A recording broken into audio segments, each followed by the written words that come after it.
భారతదేశంలోని త్రివిధ దళాలలో పనిచేసే సైనికులకు ఇచ్చే అత్యున్నత పురస్కారం పరమవీర చక్ర. యుద్ధ సమయంలో అత్యున్నత ధైర్య సాహసాలు ప్రదర్శించినందుకు ఈ పురస్కారాన్ని అందజేస్తారు. ఈ పురస్కారం పొందిన మొదటి వ్యక్తి గురించి 1923 జనవరి 31న ప్రస్తుత హిమాచల్ ప్రదేశ్లోని కాన్ఘాడ్లో సైనిక నేపథ్యం ఉన్న ఓ బ్రాహ్మణ కుటుంబంలో సోమనాథ్ శర్మ జన్మించారు. అతని తండ్రి అమర్నాథ్ శర్మ సైనిక అధికారి. కుటుంబంలో చాలా మంది సాయుధ దళాలలో పనిచేసిన వారు ఉన్నారు. అలా బాల్యం నుంచే సోమనాథ్ శర్మకు ఆర్మీలో చేరాలనే ఆసక్తి ఉండేది. నైనిటాల్లోని షేర్వుడ్ కళాశాలలో పాఠశాల విద్యను పూర్తి చేసి డెహ్రాడూన్లోని Prince of Wales Royal Military కళాశాలలో చేరారు. ఆ తర్వాత శాంథ్రస్లోని రాయల్ మిలిటరీ కళాశాలలో చదివారు.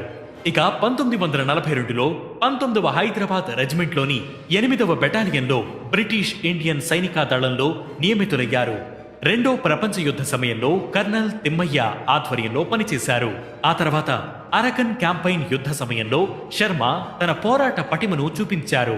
1947 అక్టోబర్ 22న మొదలైన బద్గామ్ యుద్ధంలో భాగంగా పాకిస్తాన్ సైనిక దళాలు కాశ్మీర్లోకి రావడం గమనించిన భారత ప్రభుత్వం కొంతమంది ఇండియన్ సైనిక దళాలను పంపించింది. అలా అక్టోబర్ 31న శ్రీనగర్ వెళ్లిన సైనికుల్లో సోమనాథ్ శర్మ కూడా ఒకరు.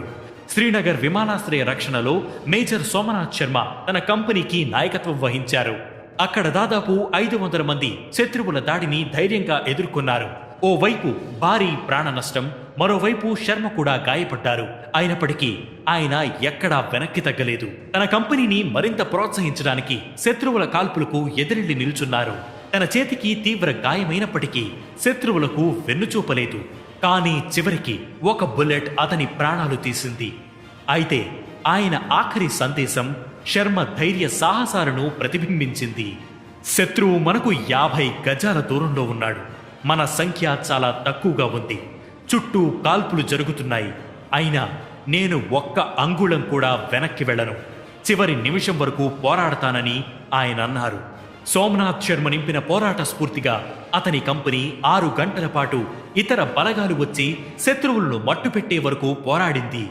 ఆ మరుసటి రోజు అంటే నవంబర్ 4న మేజర్ సోమనాథ్ శర్మ ప్రాణ త్యాగానికి గుర్తింపుగా కేంద్ర ప్రభుత్వం పరమవీర చక్ర పురస్కారాన్ని అందించింది. ఆ పురస్కారం పొందిన తొలి వ్యక్తిగా ఆయన చరిత్రలో నిలిచిపోయారు.